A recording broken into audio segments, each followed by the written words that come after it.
What's happening, everyone? You're about to watch a clip from our podcast. If you want to watch the full clip, head over to Spotify or the other one, and I hope you enjoy it. It's Team of the Year time.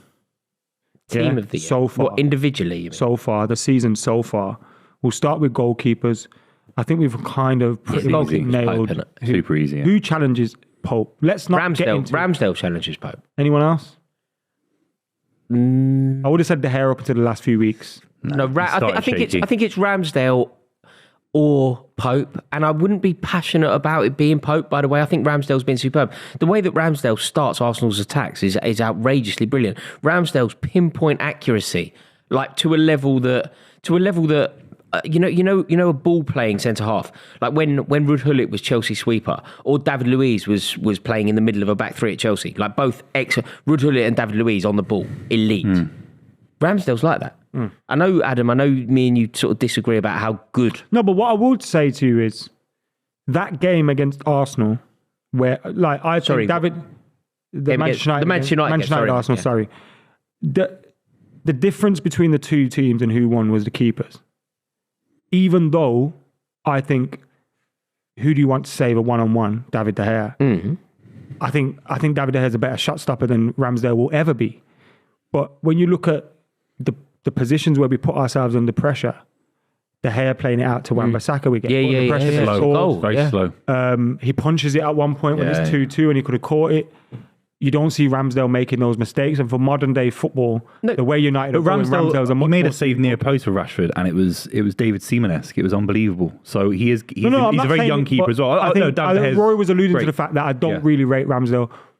There's some things about him which remind me of Joel Hart. I didn't either. I did a video saying that he got relegated 5 times the last 7 years, which is true. He got relegated so many, but he's changed. But it also is a short period of form. I don't think that we can overlook the contribution. Look, he's brilliant. He's brilliant as a goalkeeper. He's brilliant on the ball, but the delivery is out of this world. The ball that he can. It's not a lofty goalkeeper's pass.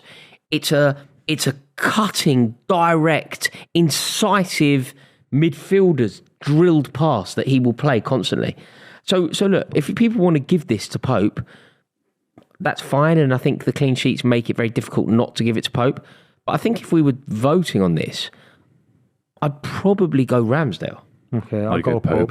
Yeah, that's fine. Yeah, but I get what you're saying, 100%. I agree with you. When you give the best defensive record as well, man. I think a goal Pope. But if you change those keepers, both teams are completely different. Yeah. We'll move on to right back. We've got a few nominees that I'll throw out. Kieran Trippier, Diogo Dalot, Ben White.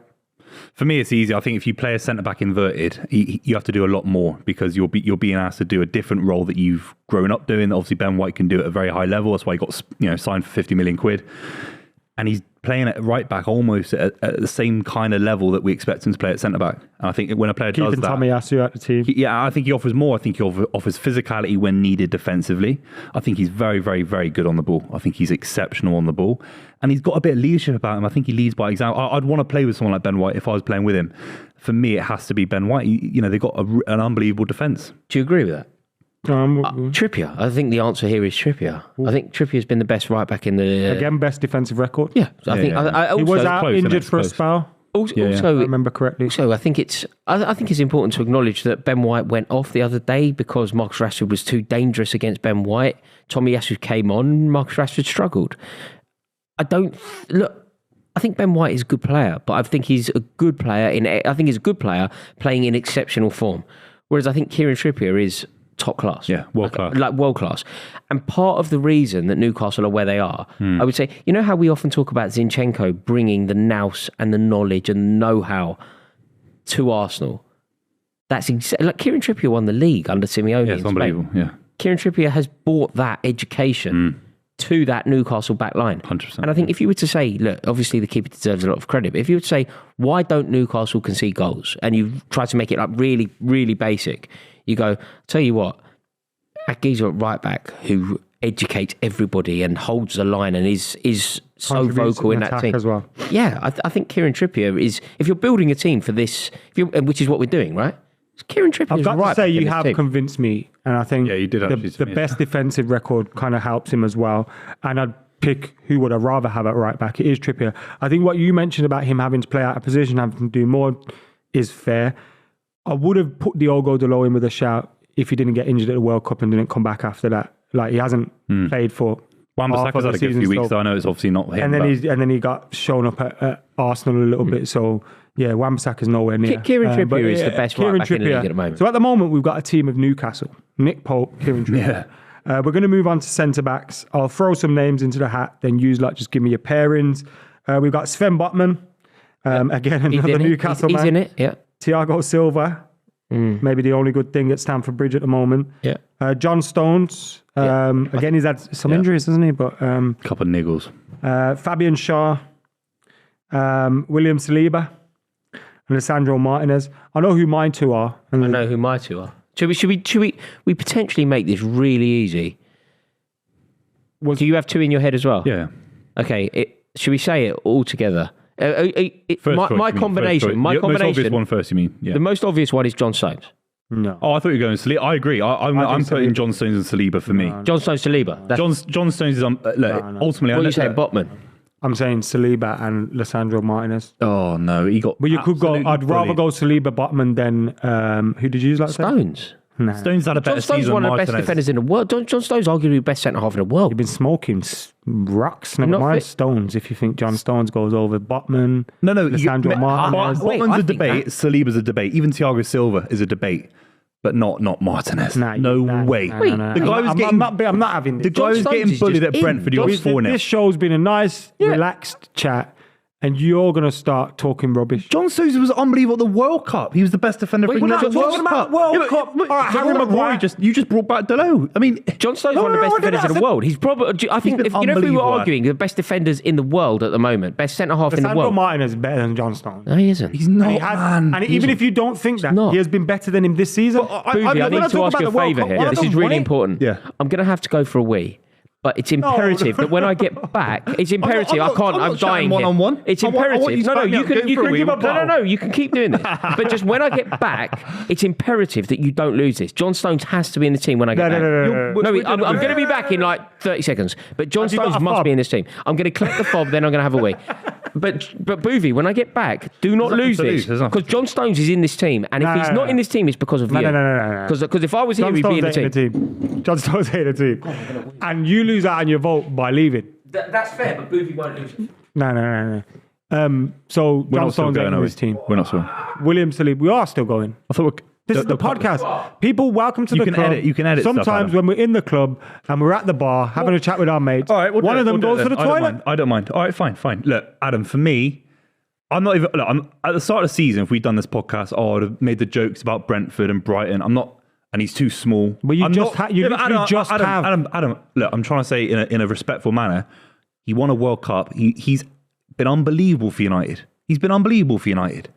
But you can't sit here and say someone that won a Premier League. He's a Premier League champion at the moment. He was the best defender for England in the World Cup only a few months ago. We're currently second in the league. It's not like we're like 8th in the league doing a Chelsea or whatever. John Stones, and I'm saying this in the most unbiased fashion as possible to you as a United fan. On the ball, he's exceptional. He's top 5 in the world on the ball as a centre-back. Off the ball this season, his physicality, his ruggedness in a challenge is unbelievable, mate. I'm not just sitting here. I'm not saying, it's Laporte, Diaz. You are. Diaz and Laporte have been injured in and out of form.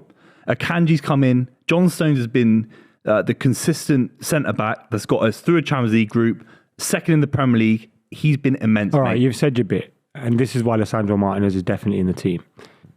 He came to this league fresh from Ajax. The pressure of the transfer fee, the pressure of idiots like Jamie Carragher questioning his height, talking about all sorts of nonsense, not realising that his reading of the game is second to none. His ability on the ball is second to none. He's a large part of this Manchester United team going from a team last season that looked like they were so frail that anytime you attacked at them, they would break down. Man City played like that last season. And yes, John Stones may have been a huge part of it, but he's not in the team of the season so far ahead of Lisandro Martinez, who has played a huge part in reshaping Manchester United's defense. Where are you in the table? And it doesn't matter. It does matter. When you come to Old Trafford, what happened? John Stones has been consistent his side, miles above you in the table, but 6 past you half the time at the he's on the start of the bench. season. He's not on the bench. He's started. He's the most. Him and Akanji have been starting for City. I respectfully disagree with you. Fair enough. But you can't sit here and say he lost anyway. No, I didn't. Martinez was in the team. He didn't lose. Did he I was talking. He really interrupted me. Agreed.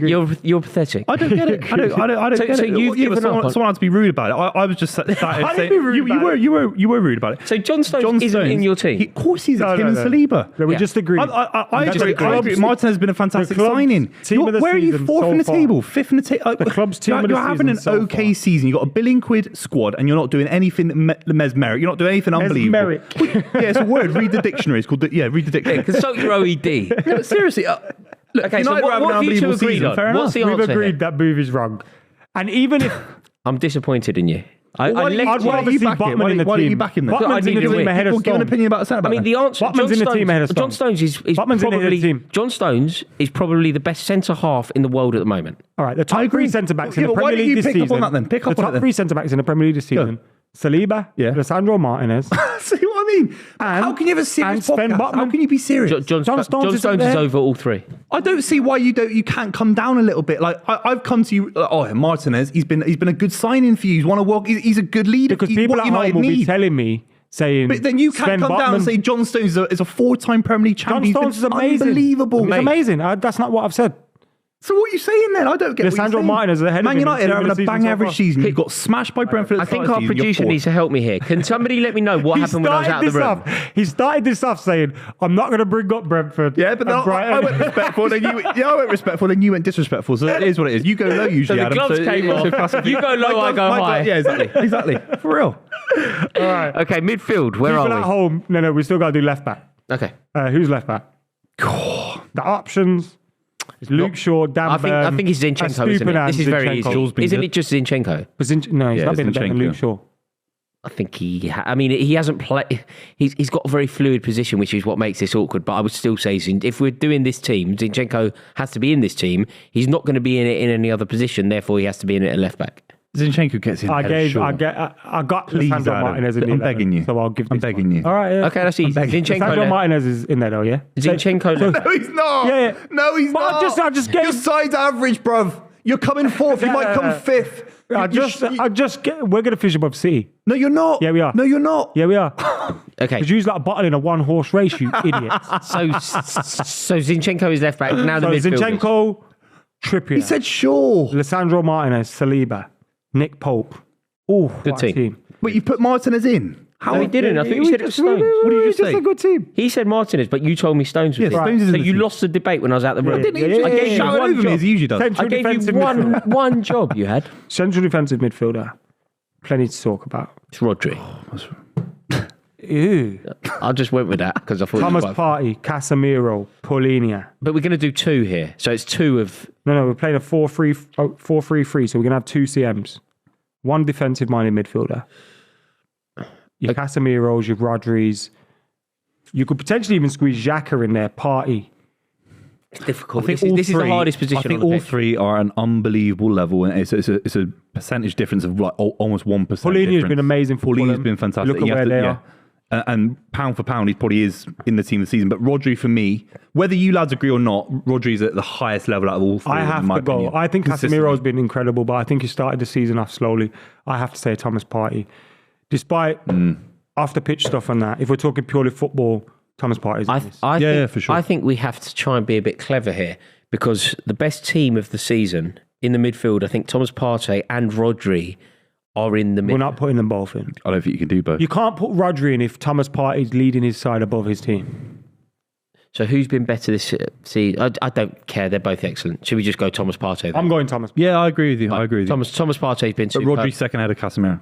Okay, so that's the two slightly more offensive midfielders. So we've got two more midfielders now. Okay. These are your Maddisons, your Andreas Pereiras, your Bruno Guimaraes, your Christian Eriksen's, Granit Xhaka, if you wanted to, Kevin De Bruyne, Rodrigo Bentancur, I think been Spurs' main player this season. Martin Odegaard, I think, is a shoe. Odegaard's in for sure. So it's Odegaard plus one.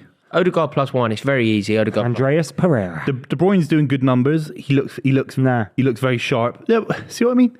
Yeah, I'm trying to just say De Bruyne has been fantastic this season, but I don't think you can. I don't think he's influenced City enough this season. So for me, not De Bruyne. Maddison. It's Maddison. Maddison was single-handedly carrying Leicester prior to... He's also been injured for a lot. He was single-handedly carried that club, though. I wasn't going to do this, but if you're going to say James Maddison, Christian Eriksen's better than him. I don't think but we can't say James Maddison. It's easier to be better for Manchester United than it is James Maddison. It's easier to Andreas Pereira's been better than James true. That is actually true. Bruno Guimaraes has been Bruno better than Guimaraes wins it for me. Granit Xhaka has been better than James Maddison. I think without him, they have no attacking intent. I think he makes those average attacking players that we're talking about. Joe Chris Woods Linton? of this wall, Joe Linton. They're all shocking without Bruno linking them together. So our midfield is... Odegaard and Bruno. Odegaard, Bruno Guimaraes and Thomas Partey. Oh, yeah, Partey. Thomas Partey. Yeah, all right. Okay, nice. Let's go. This gets very easy now, doesn't it? Here we go. This gets Martial up front. No, I think this is very easy now. Go on, what is it? Well, it goes Saka on one side, no doubt. Yep. It goes Haaland through the middle. And Grealish on the left. No doubt. I could say some doubt about Saka. Who would you propose? No. He's got more goals than him. We're going to get murdered. No, I'm just honestly, we're going to leave the studio. We're in the capital of England. We're going to get murdered. To mention here. So I don't want to get murdered. We're in Arsenal I've got country family as well to see soon. I don't care where I am. Scrap them all. No, I would say, mate, I think it is Saka. Yeah. Yes, it's a good shout without Armour. I think Kulusevski has started the season off well as well. But fine. It's a little bit like when we were talking about Haaland prior to this. You can give honourable mention. Saka's got 7 goals, 7 assists. I think the contribution in terms of assists is massive. So Saka is in, Erling Haaland is in, and then it's who plays on the other side. Yeah, obviously. Actually, it is very easy. Martinelli for me, but... No, it's Rashford over. Trossard could have been Martinelli's been unbelievable. Rashford over Martinelli this season. For me, I'd rather have Martinelli in my squad. He's a better total footballer. He's a better understanding of the game. Got higher ceiling. No. Fucking idiot. He's got higher ceiling. We're not supposed to swear on this podcast. Luke Shaw left wing back for Adam. Nah, this is what Buvey does to the show. No, I quite like it. I like what he's doing. You put Martinez in. The guy's 5'11". I like what he's doing because I like the reaction. The guy gets a discount on the bus because he's so small. I mean, that's the why you do that to me? Hang on a minute. I'll tell you what, Martinelli. Martinelli. Hang on a minute. No. Rashford. Oh, sorry, I went the wrong way. What are you doing? Why you do that? Why did you slag him off then? Why'd you do that? Why'd you do the small thing? Nothing against you. See? Mate, I know you got your own car. Congratulations. And you cycle. We'd have forgotten minority, mate. No one cares about us. I haven't forgotten you, mate. You did. Martinez being the smallest centre-back in professional football. Listen, if you want to have a pop at Martinelli, you do it for footballing reasons. I was backing Martinez in this podcast, and then Adam just took it too far. I actually think he's been fantastic. He reminds me of Otamendi. I loved Otamendi. Why do you have to do that? The answer here is so easy. I'm not going to deliberate. It's Rashford, Saka, Haaland. Otamendi started ahead of him for Argentina, by the way. So this is the team. Nick Pope in goal. Yep. Trippier, Zinchenko, Saliba, Martinez, Partey, Guimaraes, Odegaard, Guimaraes, Saka, Rashford, Haaland. That is the club's team of the season. Well, it's not the club's team of the season. That is the team of the season, non-negotiably. What do you disagree with? How is Stones not in there? Let's not go. We've got to move on. We're never going to agree. I just want on the record that I don't agree. Do you know why? Well, because you couldn't hold your bladder and you went for a wee 10 minutes ago. Then you had to go for another wee, and then I lost the debate because Adam shouted at me. Because you lost. Mate, win the debate. Congratulations for not being able to not have a wee after 10 minutes. Mate, how do you make this about my bladder rather than your debating skills? You lost to Adam when I wasn't here. I thought I actually laid out a very, very good point. If you listen to the podcast, podcast, let me know if my case for John Stones was okay. Do you know what? I look forward to listening back to that, and I will give you my comments. Do it while you're on the toilet. That'd be a good idea.